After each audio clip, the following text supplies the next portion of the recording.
I thought I had lived long enough to be immune to fear about the future. Wars, crises, the chaos of the world, I had seen it all on a screen. But that night was different. In a dream sharper than reality itself, Jesus appeared and warned me about what will happen after 2030.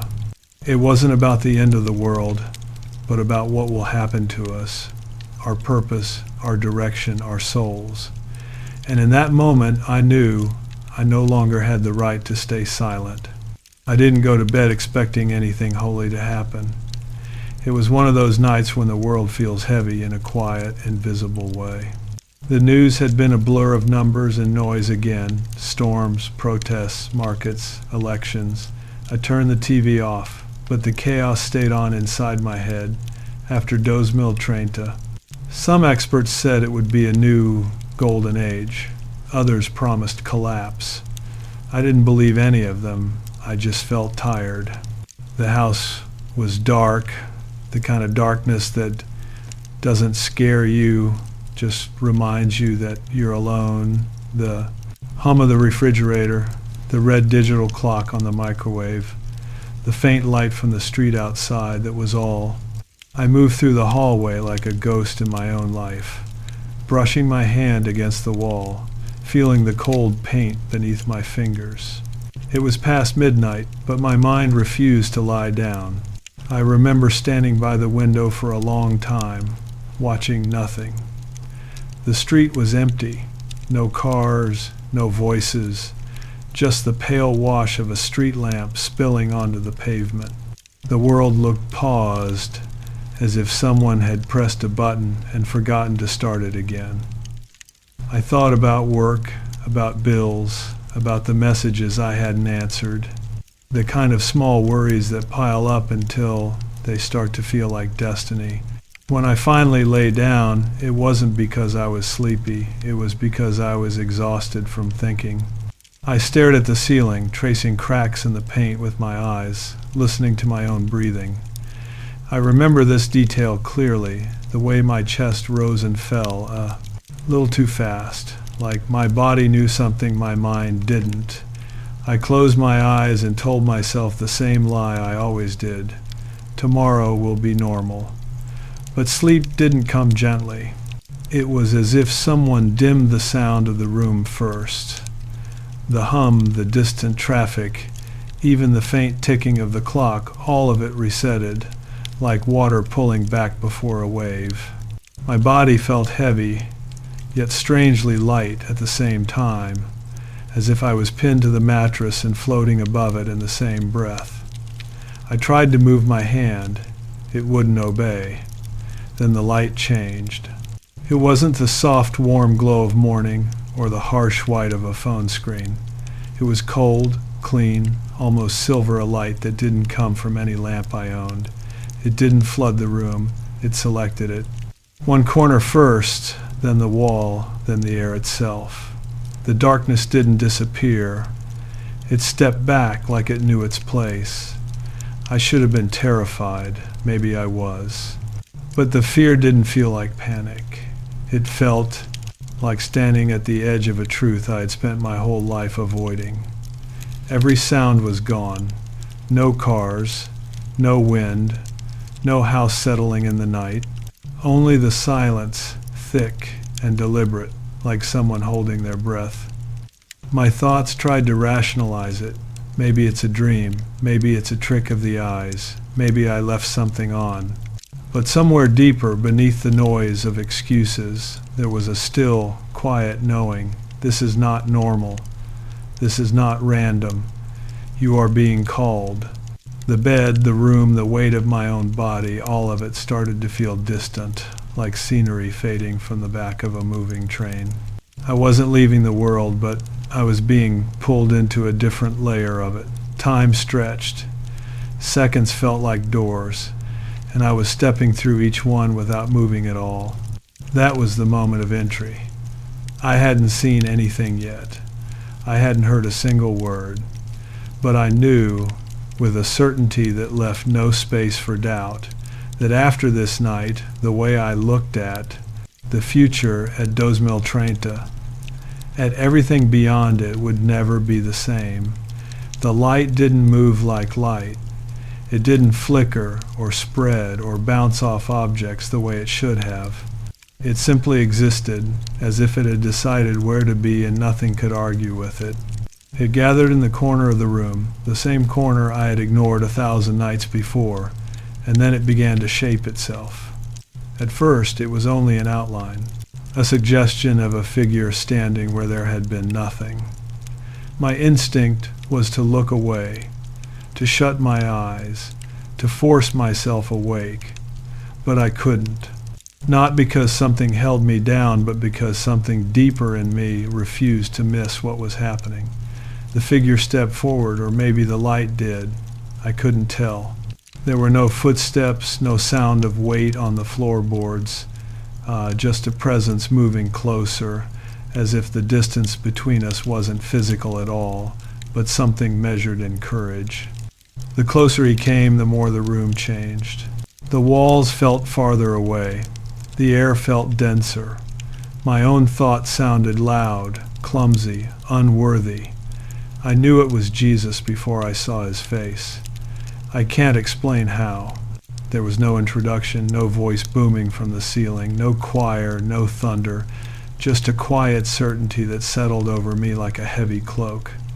This is him, not an image, not a painting. Not the version you grew up seeing on church walls or movie screens, the real presence behind all those imitations. His face was not the soft, polished version from stained glass. There was strength in it, a kind of weathered kindness you only see in people who have suffered and still chosen love. His eyes were not glowing, not exaggerated, not theatrical. They were clear, deep, unavoidable. When they met mine, I felt everything I had ever done rise to the surface, as if I'd been walking my whole life with a mask I didn't know I was wearing, and now it had fallen off. I expected anger, judgment, a list of my failures read back to me one by one. Instead, there was something worse and far more disarming, understanding. He looked at me like someone who knew every corner of my fear and had never once turned away because of it. I tried to speak, to apologize, to ask what was happening. No sound came out. My lips parted, my throat tightened. All I managed was a breath that felt like a confession in itself. He didn't move his mouth at first, but I heard him. Not with my ears, not in the way you hear a voice across a room, but in a way that went straight through thought and settled into awareness. 3 simple words, clear and undeniable. You are afraid. The truth of it hit harder than any accusation. I was afraid. Not of him, not exactly, but of what this meant, of what he might show me, of what I would have to face if I couldn't pretend anymore that the future was just a vague blur on a calendar. His lips moved then, and the next words were spoken out loud, the sound low and steady, like a river that had been flowing long before I was born. You know why I'm here. I wanted to say no. I wanted to deny it. But I did know. Somewhere behind all the distractions, all the headlines, all the arguments about what the world would look like after Dos Mil Treinta, there had been a quiet dread. A sense that something was coming we weren't ready for, not because of technology or politics, but because of what we had become inside. The light around him didn't burn my eyes. It didn't scorch the room. It simply made everything else look weaker, less real. My fears, my excuses, my carefully constructed version of myself, they all felt thin in that light, like paper held up to a flame. He took one more step, and suddenly there was no distance at all between us. I could see the lines on his face, the calm in his expression, the weight of sorrow and hope held together in a single gaze. After Dos Mil Treinta, he said, "You will not fear what is coming, if you understand what this is really about." I didn't ask what. The question was already in me, pounding in my chest. This is about the world. This is about me. This is about all of us. And then, without warning, the room was gone.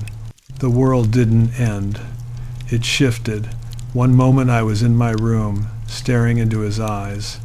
The next, I was standing in the middle of a city I recognized and didn't recognize at the same time. It was after 2030. I could feel it, the way you can feel the difference between morning and afternoon without looking at a clock. The air was heavier. The silence between sounds was thinner. The screens were everywhere. On buildings, in hands, built into glass, hanging in the air like moving mirrors. They glowed with color and motion, but there was something hollow about them, like they were trying too hard to keep everyone's attention. People walked fast, their faces lit from below, eyes scrolling, fingers moving, but their expressions were flat. No one looked up. This is what they expected. His voice said beside me, though when I turned, I didn't see him. More technology, more speed, more noise. Cars moved without drivers. Deliveries arrived without hands. Words were sent across the world without anyone really saying anything. The world had become incredibly efficient and strangely empty at the same time. Climate alarms flashed in headlines. Economies rose and fell on graphs. There were debates, conferences, declarations. Everyone was talking about the future. Almost no one was present in their own life. That is the first layer, he said, the one they can see. The scene shifted without warning. I was inside a home now, not mine, not anyone I knew. A family sat around a table, each with a device near their hand. They weren't arguing, they weren't yelling, they just weren't there. Their bodies were in the room, their attention wasn't. A child tried to speak, hesitated, then went quiet. No one noticed. In another place, a man scrolled through images of people he would never meet, feeling a loneliness he wouldn't name. In another, a woman rehearsed the life she showed online, carefully edited, terrified someone would see how unhappy she really was. The world wasn't collapsing in fire. It was thinning out, losing weight, losing depth. This is the second layer, he said, the one they don't want to face. What is it? I asked, finally finding my voice. Emptiness, he answered. A life so full of distraction there is no room left for truth. The words didn't come like accusation. They came like diagnosis. Everywhere I looked, people were connected to everything and bonded to almost nothing. They knew about wars in other countries, but didn't know the name of the neighbor next door. They had instant access to information about faith, purpose, meaning, but no time to let any of it sink in. Then the scene changed again. I saw the world from above now, as if I were looking down on a map that had come to life. Cities pulsed with light, networks crisscrossed like veins. But what drew my attention wasn't the infrastructure. It was something else, something underneath. It was as if every human heart emitted a faint glow, some bright, some dim, some barely there at all. They think the future will be divided by nations, he said quietly. But after 2030 it will be divided by this. I watched as certain lights grew stronger, not because life was easier for those people, but because they chose differently. They forgave when it cost them. They told the truth when lying would have been safer. They reached out when it was more comfortable to stay silent. Their lives were not perfect. They were simply awake. Other lights flickered, not out of malice, but out of surrender, to fear, to bitterness, to convenience. They clung to anger like an identity. They worshiped control, then wondered why they felt so powerless. They weren't evil, they were numb. The greatest danger, he said, is not what happens to the world. It is what happens inside the people living in it. I wanted to look away from the dimmest lights. I couldn't. I recognized myself in them, the compromises, the indifference, the times I chose comfort over courage and called it wisdom. This is the third layer, he said, the one that changes everything. I understood then, after Dos Mil Treinta, the true line would not be rich or poor, east or west, believer or skeptic. It would be between those who let fear decide their lives and those who didn't. And in that realization, the vision cut deeper than any disaster movie, any headline, any prediction I had ever heard. The warning was not about a date. It was about who we were becoming on the way there. I wish I could say I accepted it calmly. I didn't. The vision didn't fade gently. It snapped back. One moment I was watching the world from above, seeing those lights, those hearts flicker and burn. The next I was back in the room, where it all started. The same bed, the same walls, the same corner where the light first appeared. Only I wasn't the same. It hit me in layers. First came the awareness, the clear, brutal recognition that I had been living like one of those dim lights. Not evil, just numb, busy enough to feel important, distracted enough to avoid myself. I had talked about the future as if it were an abstract concept, something for politicians and experts to argue over, something outside of me. But it wasn't outside. It was already inside the choices I made every day. Then came the shame. It wasn't theatrical. I didn't scream or tear at my clothes. It was keener than that, and somehow much worse. I felt my throat tighten, my chest compress as if someone had wrapped their hand around my ribs and started to squeeze. My eyes burned. Tears came without my permission, hot and fast, blurring the room.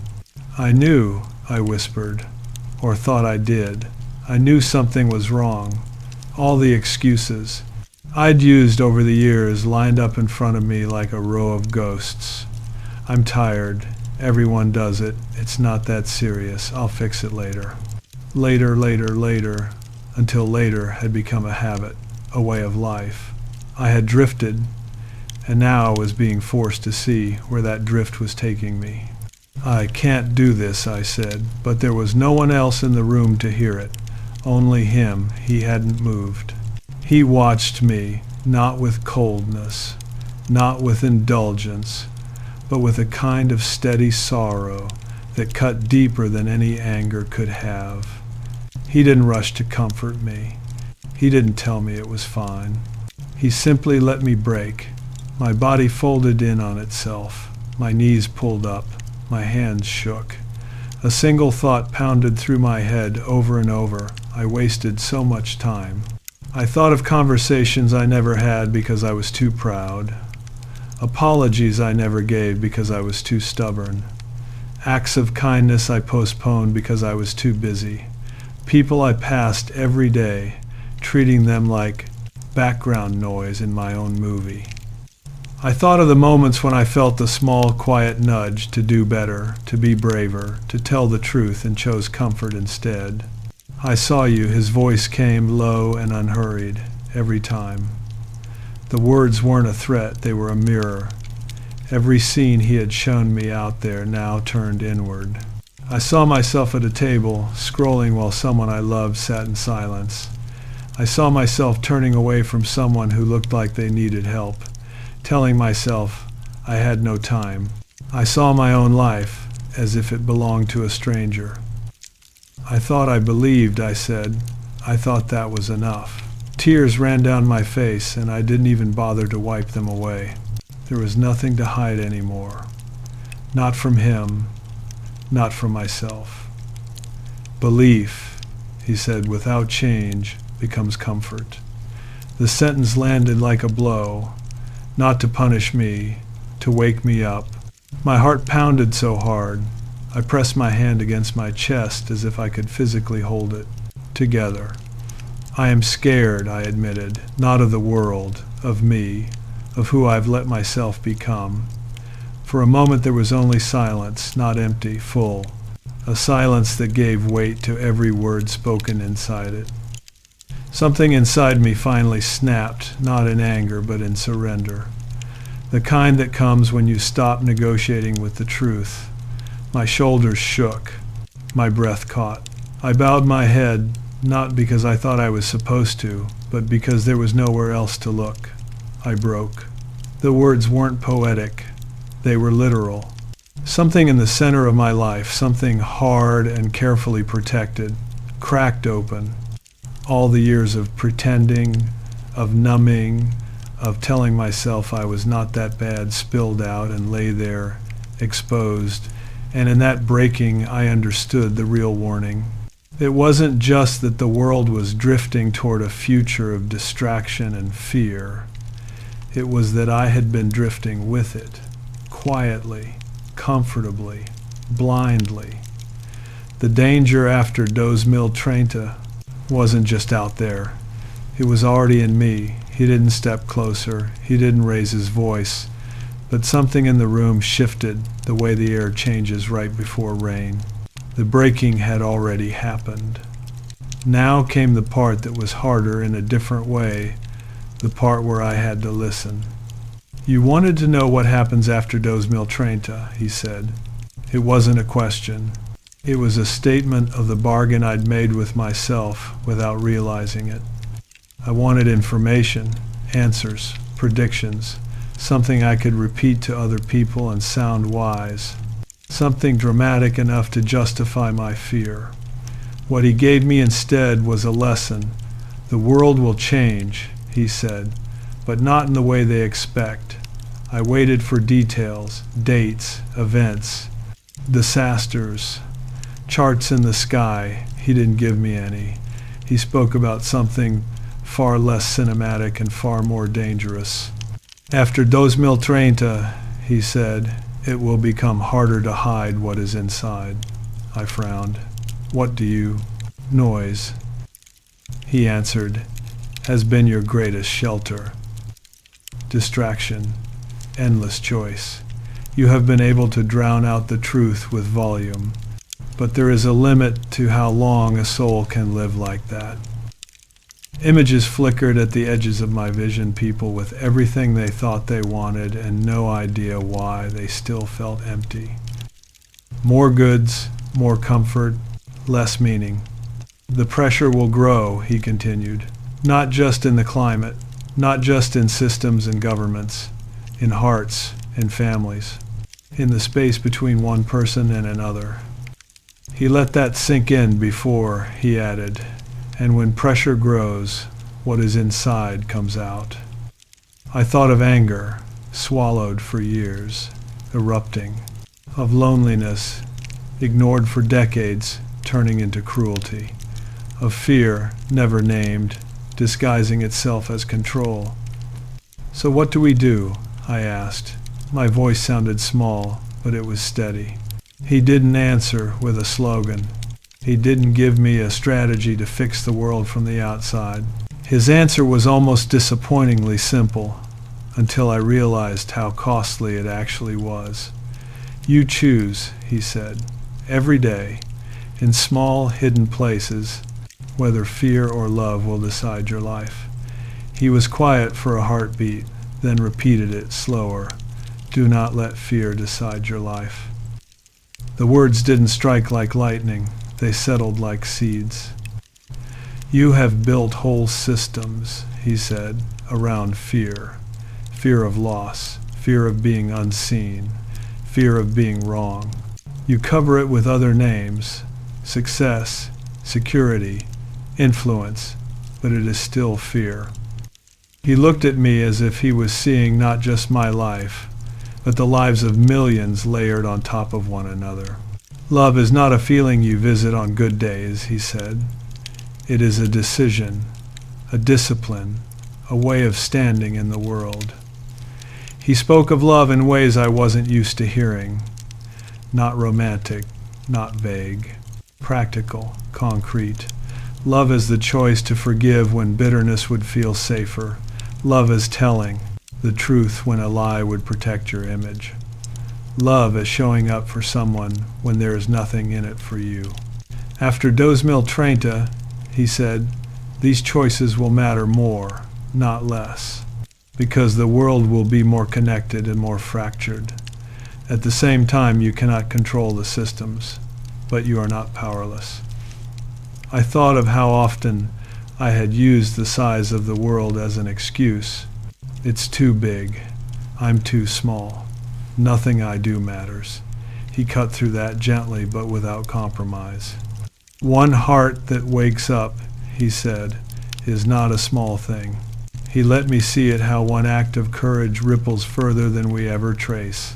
A conversation that softens a hardened person.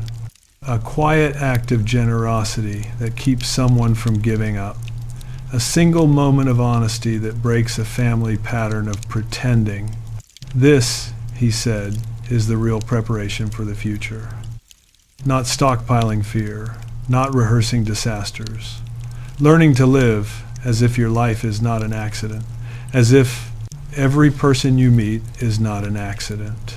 He paused, then added one more line, as if underlining the center of the message. Your purpose is not somewhere out there after the storms, after the headlines. It is in how you love, here, now, under pressure. I swallowed, and if I fail, you will, he said, without hesitation, many times. But failure is not the end. Fear is. When you choose fear, you stop moving.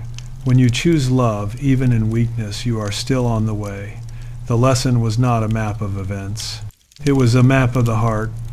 Morning didn't arrive with trumpets. It slipped in quietly, the way it always does, light pressing gently against the curtains, the faint outline of furniture returning to the room. For a moment, I didn't move. I lay there, eyes open, staring at the ceiling, feeling the strange weight of a night that might have been a dream, and might have been something far more real than anything I call real. The house sounded the same, a pipe ticking in the wall, a car passing in the distance, a bird somewhere, sharp and insistent. The ordinary world, unchanged, except I wasn't. I waited for the details to blur, the way dreams usually do. They didn't. His face, his eyes, the city filled with screens, the map of lights, the words, "Do not let fear decide your life." Everything remained painfully clear, as if it had been carved into the inside of my mind. I sat up slowly. My body felt heavy, but my chest felt lighter. Not comfortable, not exactly. Exposed, as if someone had opened a window in a room that had been closed for years. I swung my feet to the floor and felt the cold of it, the grain of the wood beneath my heels. Such a small, ordinary sensation, and yet it felt sharper, more present. I was here, not drifting in headlines about the future, not lost in the endless noise of predictions and arguments. Here, in this room, in this body, in this moment, I walked to the mirror. The reflection that looked back at me was the same shape, the same age, the same lines, but the eyes were different. There was a quiet there that hadn't been there before, not the numb quiet of avoidance, the still quiet that comes after something is broken and the pieces are finally allowed to lie where they fall. For a second, I tested myself. I thought of the world after Doe's Mill Trenta, of the fear I used to feel when I heard those numbers. It rose, like it always had, but it didn't own the whole room anymore. It was there, but it wasn't in charge. What now? I whispered to my reflection. The answer didn't come as a plan. It came as a direction. Small, hidden, daily. I made coffee, the same routine I'd repeated thousands of mornings. But instead of scrolling through news and noise while the kettle boiled, I stood still and listened to the sound of the water heating, the slow build of steam, the faint rattle of metal. I noticed the way my hand moved, the way the mug felt warm against my palm. For the first time in a long time, I was not somewhere else in my head. Later, When my phone lit up with messages, I didn't rush to silence the sense of overwhelm with quick replies. I read them. Really read them. I answered one with honesty instead of autopilot. A simple, "I'm sorry I've been distant. How are you really doing?" It was small. It was nothing that would ever make news, but it was different. On the way out, I held the door open for a stranger. Not because I wanted to feel like a good person, because I saw him, really saw him. The tired posture, the distracted eyes, the way his shoulders sagged under an invisible weight. He nodded, a brief, almost surprised acknowledgement. For a second, our lives intersected as more than two shapes passing in a hallway. The day did not turn into a miracle. Traffic was still traffic. Work was still work. People were still impatient, distracted, afraid. So was I, at moments. I felt old patterns tug at me, irritation, judgment, the urge to retreat into the safety of indifference. But every time fear tried to make the decision for me, his words surfaced, steady and unyielding. You choose. Whether fear or love will decide your life. So I chose, in ways no one else would ever see, to listen instead of defending myself, to admit when I was wrong, to forgive without making a speech about it, to be present in a conversation instead of hiding behind a screen. The future after 2030 didn't vanish as a concern. It shifted. It was no longer a distant storm. I was helpless to face. It was a field of choices I was already walking through, one step at a time. That night, when I lay down again, the room looked ordinary. No silver light, no figure in the corner, just the soft darkness and the slow rhythm of my breathing. But I knew, with a certainty that didn't need to be dramatic, that something fundamental had changed. I could not go back to the way I had lived before. I think about that night more often than not in the way you replay a movie you liked, but in the way you revisit the moment you realized you couldn't keep living on autopilot. Life went on, just like it always does. The calendar pages didn't catch fire. The world didn't suddenly glow with revelation. Bills still came. People still argued about politics. Headlines still screamed about the next crisis. But underneath all of that, something quiet had shifted. I started to see the small betrayals I had made against my own soul. The times I chose silence when I should have spoken. The times I chose judgment when I could have offered mercy. The times I let fear steer the wheel and then pretended I had no choice. That dream didn't turn me into a saint. It didn't make me better than anyone. It just stole my ability to lie to myself about what I was doing with the one life I'd been given. I used to ask, almost obsessively, what will happen after 2030? Now I hear a different question echoing back, what am I becoming on the way there? And if I'm honest, that question is far more terrifying and far more freeing. Because this story, as much as it feels personal, isn't really just about me. It's about you. It's about anyone who has ever stared at the future and felt that mix of dread and denial. We talk about the world as if it's a thing out there, built by people in rooms we'll never see. We forget that the world is also built, quietly and relentlessly, by the way we treat the person standing right in front of us. The lesson I received that night was not a secret prophecy for a chosen few. It was something far simpler and far more demanding. The future is not a storm you survive or a prize you inherit. It's the sum of the hearts that walk into it. Yes, technology will advance. Systems will strain. Climate will change. Institutions will be tested. But beneath all of that, unseen on any graph or forecast, another line is being drawn. The line between lives ruled by fear and mine. lives shaped by love. That choice doesn't make noise. No one applauds you for forgiving someone who hurt you. No one trends your name because you told the truth when a lie would have been easier.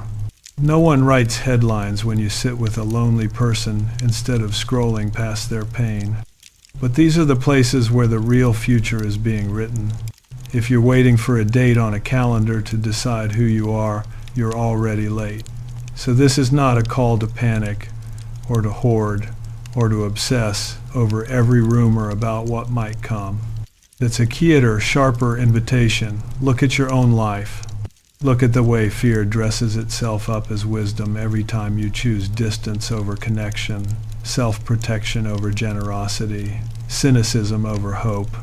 Look at the small, hidden decisions you make when no one is watching. That is where After Dos Mil Treinta really begins.